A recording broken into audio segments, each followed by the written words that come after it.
Welcome to the Drawing Board. I am your host and in-house artist, Aaron Leffler. If you're not familiar with the Drawing Board, here's a quick recap of what happens on the show.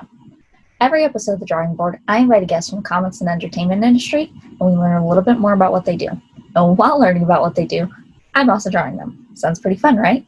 Well, my guest this week, I am very excited to show you guys because she is an absolute amazing woman and somebody who I have looked up to for years. She is a Tony-winning and Emmy-nominated singer, actress, and recording artist. Please welcome my guest, Liz Callaway. Yeah, I totally agree. Everyone kind of gets those little jitters, whether going up on a stage or in front of a camera. Yeah, absolutely. I actually think it's a good thing. You never can just go, oh, this is easy. I've been very lucky to have performed in some really long-running Broadway musicals like Miss Saigon and Cats. I did Cats on Broadway. I played Grisabella, and I sang Memory on and off for 5 years. And I remember, telling myself that even though I've been doing the show a long time, it's the first time the audience will be seeing the show. The first, you know what I mean? And you owe it to the audience to make it as if it's your opening night every night. Absolutely. That's really, really nice, too, to just remember that this is somebody's first time seeing it.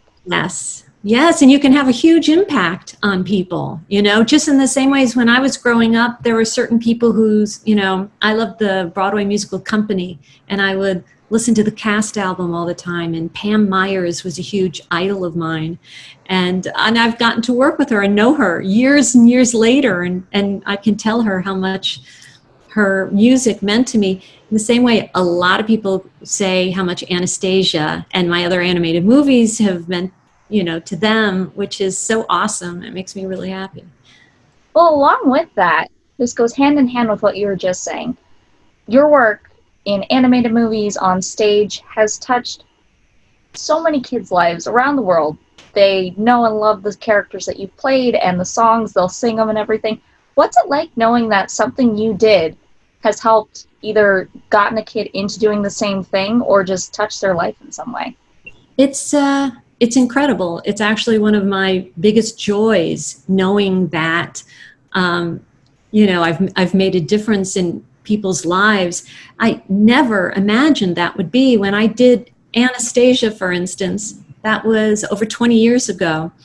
And, I recorded the songs, the movie came out, and I didn't realize until years later when I started doing concerts around the country and even around the world, and I would sing like Journey to the Past or a song from Anastasia, and people would come up to me and they would just be crying, and they're like, oh my God, you're the voice of my childhood. And I had no idea what an impact that movie had on people until I started actually doing concerts. And then, of course, now the beauty of social media and Instagram in particular is, being able to have contact with fans and people. And all the time people are sending me videos of them singing songs from animated movies. It's really cool to be tagged on them, and it's nice. I haven't done TikTok yet, but that's sort of my final frontier. But it's been suggested to me that I need to do something from my animated movies on TikTok. So we'll see. You do good on there. It seems like TikTok has totally taken a liking to the animated voices. So yeah, I'm thinking that's one of my next challenges. So for you, you have had such an amazing career and have gotten to work on so many cool different things. But as artists, we all have some sort of inspiration or somebody that kind of helps inspire us and move us along in our work, and we try to integrate it into our work. So for you, who was that, or what was that thing that just kind of made you realize this is my thing, or this is something I want to do? I don't know if there was just one person. There were a lot of people, a lot of singers that I would listen to. My family was a big inspiration. My mom and my sister and dad, extremely supportive. And as I said earlier, I think the real thing that got me doing what I do was because I felt a real need and desire to collaborate with other people and get that wonderful family feeling when you're working on a show or a movie or an album with other people. It's my favorite thing. I love that. That's such a wonderful thing. And it actually ties into something I love getting to bring up and talk about. Because it seems like in the industry, there's a lot of the spirit of competition and everything that's bred between people. Do you find that it's easier to be competitive, or do you like more building kind of like that family atmosphere? I have never felt competitive in my career, in my business. I like to think that everyone is unique, everyone is different. It's one of my biggest pieces of advice for young performers is to not worry about trying to be like someone else, but it's great to be original and unique and be yourself. So I've never felt particularly competitive with my work. I'm a huge sports person and a big tennis player, and I will tell you, it is a completely different story. Yeah, in terms of being competitive in my ask my son or my sister. I'm very competitive when it comes to tennis and ping pong and things like that, but not singing and acting. I think it's in this time we're living in now also, I think we're realizing we're all one big family, and we're going through this difficult time all together. And there's like a real, there's something I find very comforting about that, especially now. No, I absolutely get that, and I totally agree. It's such a wonderful thing to see people coming together, especially during these times. Yeah, do you feel, I know I'm not supposed to ask you questions, but as an artist, is there a lot of competition? Yeah, I feel like, social media is not a good helper in that, because it all has to play on who's the most popular and everything right now, and that's where the follows and everything goes. So I think it does, in a way, kind of affect how some people view each other. I try to, just like find other artists I like and be like, come to me, let's share ideas, let's do this. But you bring up a very good point, because I wasn't thinking about social media. And yes, social media is a fantastic thing. It can bring us all together, but that it is definitely, there are times that it can be difficult for people to not judge themselves on what they're seeing someone else do on social media, or how many likes they have and all that. It's just, you have to have a certain confidence and trust in yourself that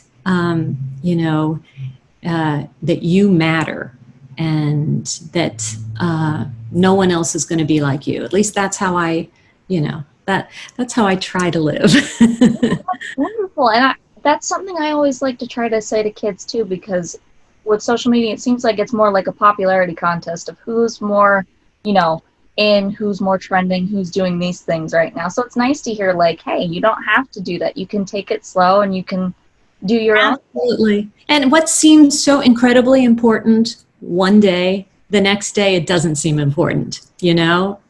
It's in the same way, it's like there's always going to be another post, there's always going to be something else, and but it's definitely, that's not the easiest thing for anyone to deal with. Absolutely. So for you mentioned that you like playing tennis and stuff. I love getting to talk about this, because I get asked this a lot at Comic-Cons, and I just want kids to understand that it's totally okay to do this. We all have things that we like outside of our job, whether it be sports, whether it be makeup, whether it be, buying cars, whatever it is. We all have things that we like and we nerd out about. So for you, besides tennis, what's that thing that you just kind of like outside your job absolutely love? Well, besides playing tennis, I'm a huge sports fan. I'm a gigantic New York Mets fan. Baseball. I've sung the anthem for the Mets for many years, and baseball just returned. So I hope, we'll see for how long, but I'm so happy about that. So I love sports. I love to cook. I've been using the pandemic as a time to try a lot of new recipes. So that's a passion of mine. I agree with you. I think having hobbies and other interests are so incredibly important. It's so easy to just get obsessed with just the theater, the music, and you need to be well-rounded. And I also think it's really important to, read a newspaper and become, a citizen of the world in addition to being a performer or an artist. Absolutely. That's something, because I always get asked that, and I feel bad that kids feel like you're not supposed to do anything but your job. So it's nice to hear like professionals tell like, hey, I like things outside of my job. I do things outside of my job. You need that. Actually, the more well-rounded you are as a person, the better an artist you're going to be. The more you're going to bring all that to your craft and if it's your music or your art, that's going to inform what you do, even if you don't realize it at the time. Plus, you're going to be a lot happier because you know what? There's so much in the arts and in our business we can't control. And so often you sit around and wait for something to happen. And I'm a big believer in trying to make things happen. But by the same token, you have to nourish yourself in the same way you nourish yourself with food, nourish yourself with other interests. I think it's really important. Oh, I love that. And I was hoping that you'd say something along those lines, because I always think it's very important to take breaks outside of your job. Oh, yeah. Oh, yeah, absolutely. So you've had an amazing career, and you've done so many different things, from stage and screen to voiceovers to recording artist. Do you ever find it's hard to switch back and forth between those different things, or is it kind of easy for you now? I don't think it's not so much hard to go back between doing, say, a play and singing. What I find challenging at times is I feel like I'm an entrepreneur. I'm a business person in addition. I mean, that's what we all are. We have to be marketers now. It's not just showing up and doing your job. So much of the business aspect, when I'm going out to do like a concert tour, there's so much pre-production that is done that I do myself. I think of myself as the CEO of Liz Callaway Inc. with no staff. But so sometimes, I recorded a single of a song that's coming out in a few weeks, and I'm, putting on my record producer hat and the whole business, so you wear so many hats in this business. I think it's necessary. Social media is a big hat that we all is part of. It's now become actually a real important part of what we do.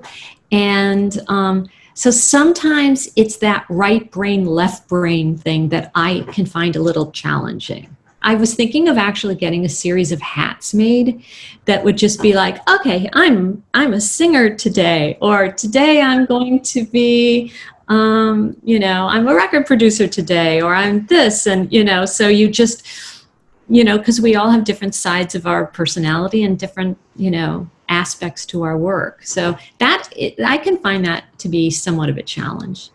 No, it does seem like that would be hard to switch back and forth between those different mindsets, because they're so different in what it entails. It just seems like it's a lot of a switchover that you'd have to do. Yeah, it is. And it's sort of, sometimes I have better luck if I go, okay, today's Tuesday. Today I'm going to work on, today is my YouTube channel day, and I'm going to focus. I've been really kind of working really hard during the pandemic on my YouTube channel and getting new videos up, and some, I have videos from concerts. I have videos of me singing in my car and, different things, but that might be something I concentrate, once a week or twice a week for like a couple hours. At least that's always my intention. And then I get distracted, but that's my goal. Hey, we all get distracted at times. It totally happens. Yeah. But for you, you've had such an amazing career, as well as doing producing and being a tour manager for yourself and everything. That's a lot of work.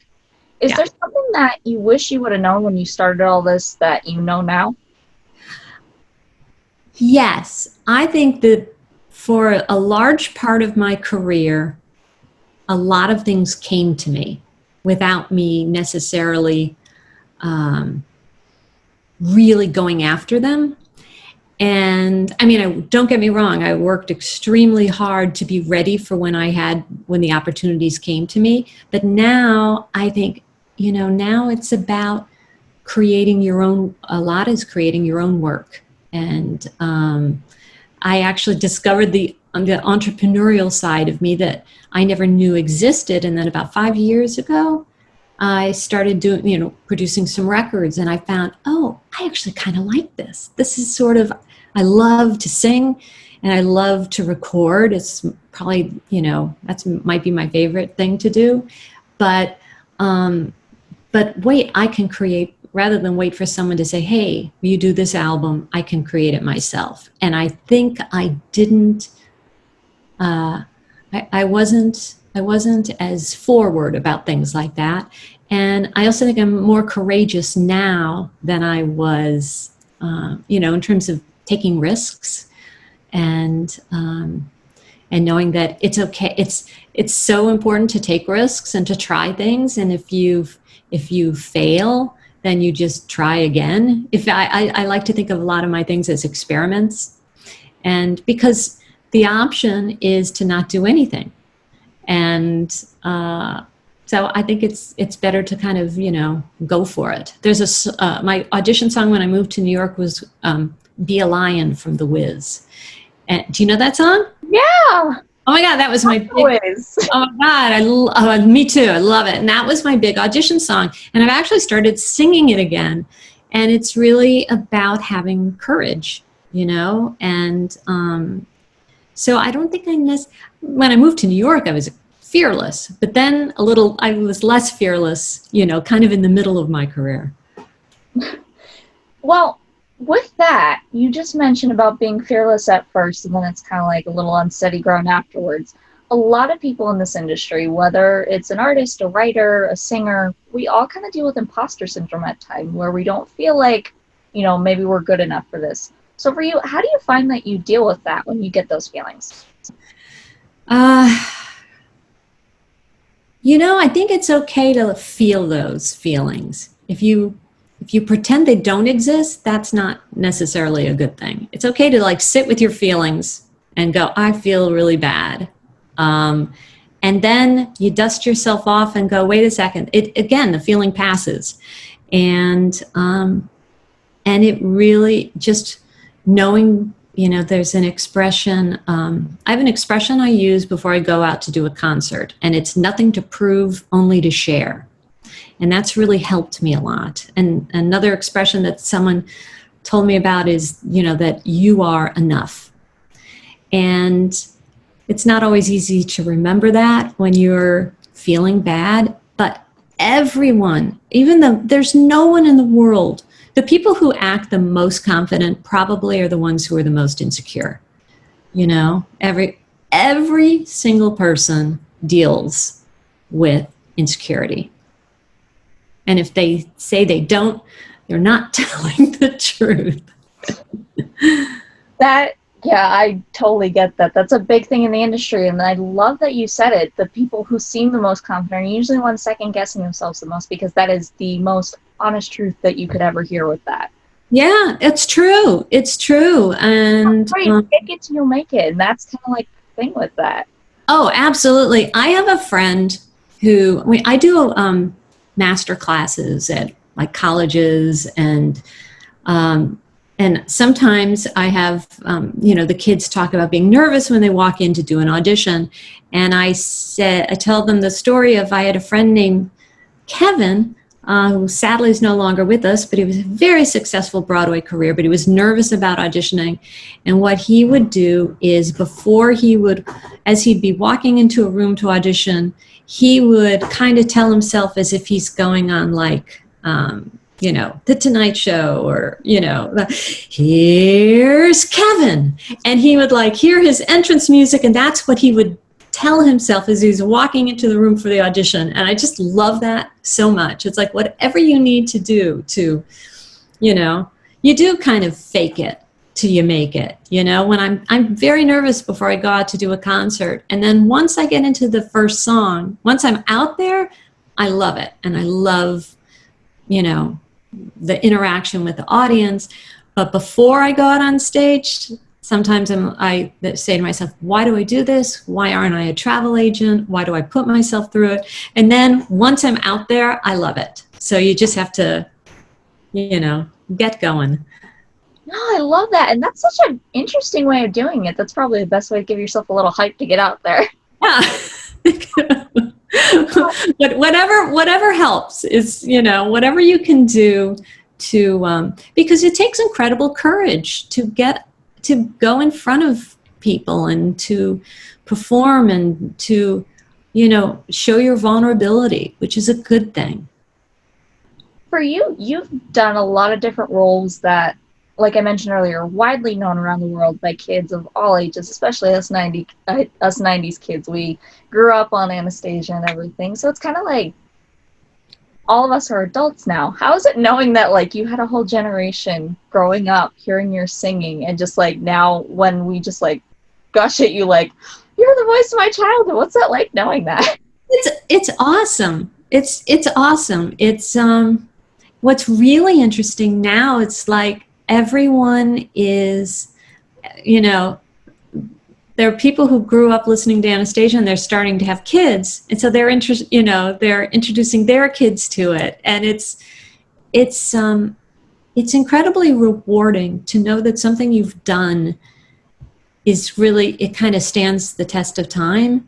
And Anastasia in particular is just like the gift that keeps on giving. When the show was, the Broadway show happened, and that was like a whole nother wave of Anastasia love. And so many people, I never realized how many people knew the movie. I went to the opening of the Anastasia musical in Hartford. It was their very first performance. And during the show, Christy Altamar, who was fantastic and has become a good friend of mine, who played Anya, she would be getting ready to sing Once Upon a December, and the music intro would come on and would get like applause, recognition applause, of these songs before she would sing it. And I was like, oh my God, so they must know the movie, because why would, and I had no idea. But that's, I love doing live theater and live concerts. And I don't think there's anything like it, being in the room, especially now, because all we're able to do is streaming at the moment. We can't have live shows. And I think nothing will ever replace that. But when you do a movie, that is going to just live on forever. And that's amazing. I never thought that I would have, when I wanted to be on Broadway, but it never crossed my mind that I wanted to, do animated movies.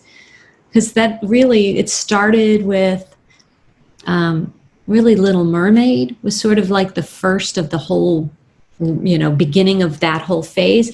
And during that time, I did the chorus and small voices in Beauty and the Beast.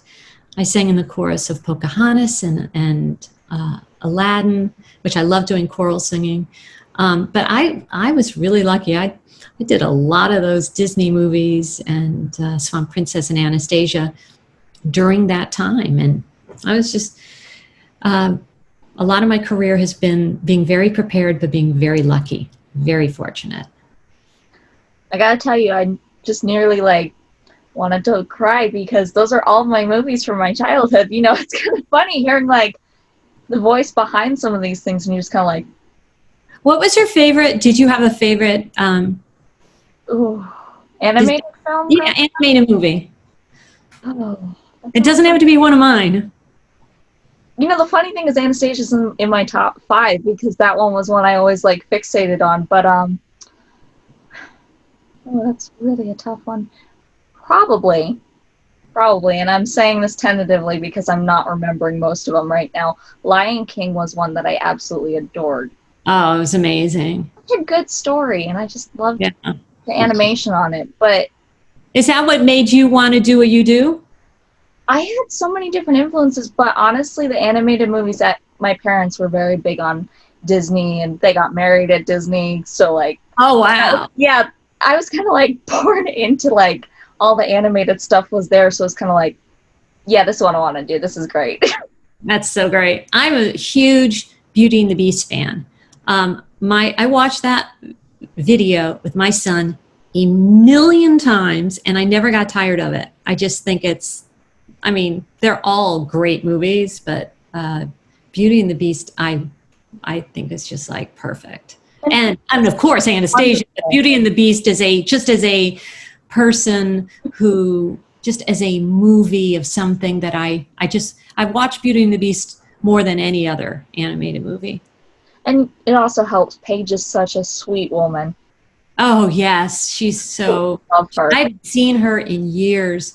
When I did the chorus in the opening number. My big line was "Good day." That was my big solo line.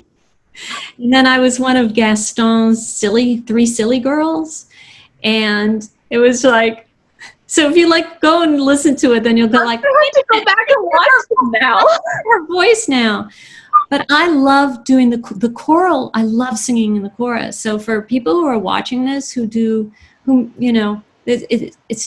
it's just as rewarding to be a group, in a group singer, I think. And, they would show us storyboards and, which was so cool. That's something that's so fun as a voice actor and singer is you really have to use your imagination. They'll give you a storyboard. This is what happens in this scene, like in Journey to the Past. They showed me some pictures, and then I just had to kind of imagine, use your imagination at the same time, without really knowing how it's going to turn out until you see the movie and you go, oh, that's what it is. Well, that's something I love getting to talk about, especially with the people I've had on that have done voiceovers, because voice acting is a lot different than stage acting. You have to kind of wing it with a lot of it because you don't see stuff until later on because the animation gets done afterwards. Right. So do you ever find that was a challenge for you to figure out, like, this is the headspace I need to get in to do this, or? It just takes a lot of concentration. Usually at the end of a session, you've been concentrating so hard, and often you have a lot of people telling you different things. People who are in the control room, you might have, a producer telling you one thing and the director telling you, so you have to take it all in and then do your own thing. So I tend to have a headache when I'm done just from sheer concentration, and you're in a, isolated booth, and, but it's really, really rewarding and a really fascinating challenge. I was thinking about all the people who I've never done an audio book, but I would think I have a lot of friends now, and that's what they're setting up home studios so that they can do audiobooks. And I think that must be an incredible challenge. And I really admire the people who've done, read books like that I've listened to. Now, Jonathan Freeman, I was talking to him the other day, and he said one of the most interesting things, and I want to know if you've ever gotten this. He said he's had parents come up to him and ask him, like, to say something to their kids in the voice of Jafar, and he would tell them to close their eyes because he didn't want to, change how they were seeing it, because then they just kind of look at him like, this isn't Jafar, this is somebody who's an imposter. Have you ever had that happen? I haven't, but that's so interesting. I haven't had that happen. I've, so often, like at the end of a master class, I'll often sing a little something from Anastasia, and there's always people who just cry. It's really interesting. It's just, it brings tears of actually seeing in person, I think, something you've listened to your whole life. And I know I've felt certain ways about when I've gotten to hear people sing songs live that I've heard them do on like cast albums, and it's but no one has ever asked me that. But watch that'll happen. But that makes sense. By asking it. I think that's actually really great that he says that. I think that's. I thought it was so interesting when he said it. I was like, I would have never thought about that. Yeah, no, that's really lovely. I think that's great that he does that. Maybe I'll try that sometime. Everyone, close your eyes. Just close your eyes. That's how you're going to hear it now. It makes it so much easier. I told you when I was growing up, I was so shy about singing. And if we had like a party at our house and my mom would be at the piano and people would be singing, the only way I would sing is if everyone turned around and didn't look at me. So I was like, so maybe I'll try that and ask some people to close their eyes next time I sing something from an animated movie. No, you've had a beautiful music career outside of just doing an acting career, and I think that's absolutely wonderful. And it's so amazing to hear like the different types of songs and everything. For you, who was like the people that you look up to music-wise that you just kind of be like, oh my goodness, they're amazing? Oh boy, there's so many. I love a lot of the singer-songwriters. The Carole King, Carly Simon. I love them. There were singers I grew up listening to that probably your audience will not have known. Someone named Edie Gourmet, who was this amazing torch singer. I loved her. I actually did a cabaret show called A Hymn to Her, hymn spelled Hymn, and it was a tribute to the women who have inspired me. And some of them were actresses, some of them, Billie Jean King, the tennis player, pioneer for women's rights. I've had a lot of different influences, but there hasn't. I can't say just one, but and I'm trying to like educate myself more and discover songs just by accident. I'll go to Spotify and I'll go to like a folk playlist and I'll shut my eyes and I'll just like pick a song, without knowing what it's going to be. And I've discovered some interesting songs and songwriters that way. So,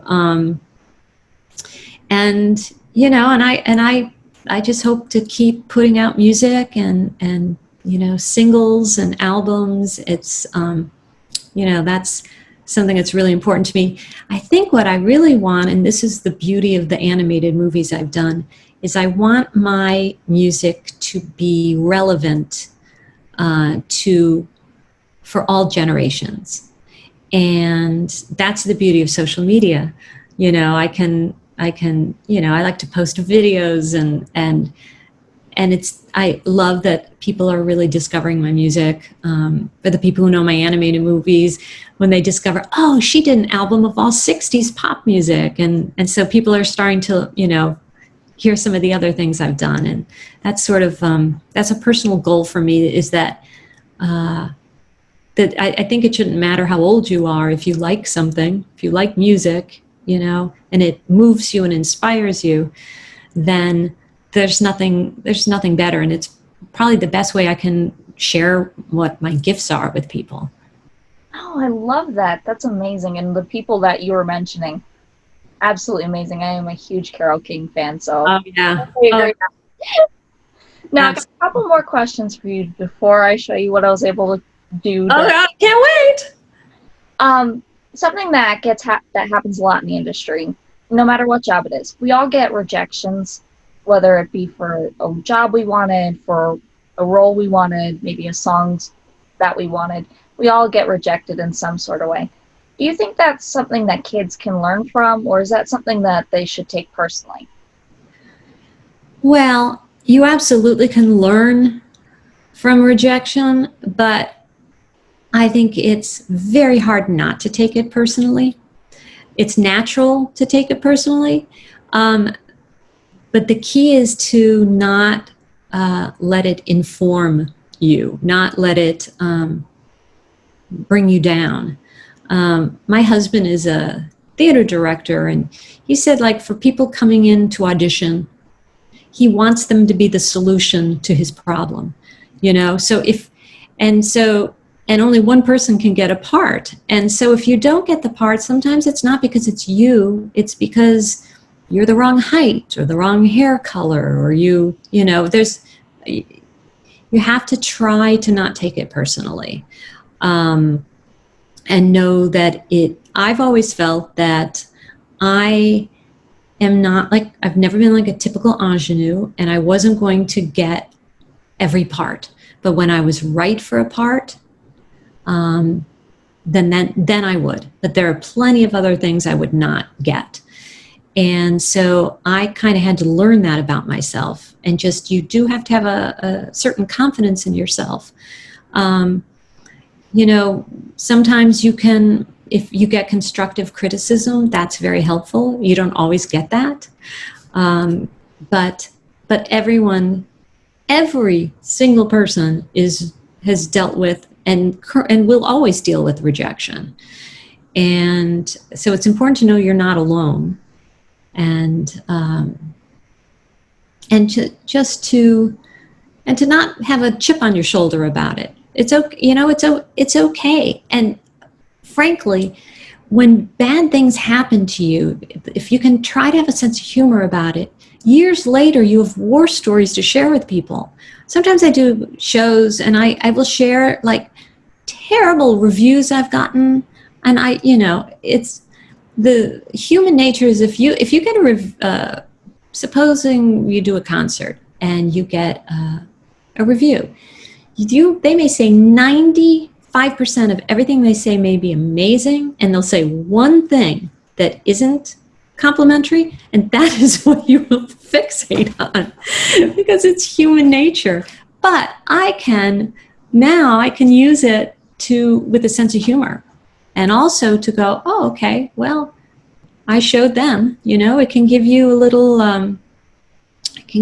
extra drive for what you want to do. Oh, that's absolutely wonderful. And I think taking the negative to learn from and build some positive off of it, or build something absolutely, it's such an important thing to do. Yes, and because it's everyone has it, and you always will. No matter how people have said, "Oh, you're doing this way, you've made it now," you never really told you might be successful, but you always have to put yourself out there. And the most talented people have had incredible success, and then they've had, I've been in a lot of shows that closed, after a week, and and then you can be in a long running show, and sometimes the experiences are not going to be happy experiences in performing, but I've made some of my closest friends in some of the shows that I've done that were not my favorite shows to do. So there's always a positive you can, I always think that everything was meant to be, was meant to happen. It was something we're meant to learn from. That's beautiful. The last question before I show you what I was able to get done. If there's a kid out there right now watching this that they want to get into either singing or acting or voiceovers, and you just want them to walk away with one thing that they can learn from this, what do you want them to know? Be original. Be unique. And just celebrate what makes you. It's good to be different. You don't have to you don't need to try to sound like your idol or do something that someone else does. Celebrate what makes you different from other people and own it. That would be my biggest advice. Right. And if you're a singer, I have one other piece of advice. If you're a singer, write your lyrics out. I have a lyric sheet for every song I do, and look at your song, be a storyteller and tell the story. It's not about what you sound like, it's about telling the story of what you're singing. And that's really fun to do. So that's my particular suggestion to the singers out there. Well, thank you so much for sharing that. And now comes my favorite time where I get to show you what I did for you. Hopefully the computer does not skew the colors because it does sometimes. And if it does, I am so sorry about that. But I'm going to try to get it up in there. Oh my God. That is so amazing. Thank you. Oh my God, I love that. Thank you so much. I can't believe that you're able to do that and do it so quickly while you're asking great questions. I always tell people I kind of just like black out and let the adrenaline take over. Whatever happens while this is going on, I'm not sure. I just kind of let my brain do whatever it feels. Oh man, that's beautiful. That's beautiful. You're such a beautiful artist and a beautiful person, and thank you. Well, thank you so much for coming on and sharing your amazing stories and wonderful advice. And thank you so much to everyone who tuned in. Again, I am your host and in-house artist, Erin Leffler. Catch you next time on the drawing board.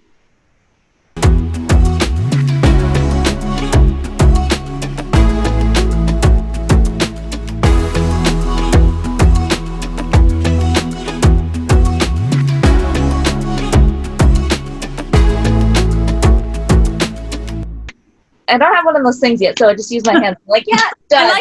I like it. Oh, it's like, hey, I don't need one. I just got hands. I love it. Oh, thank you, Erin. That was really fun.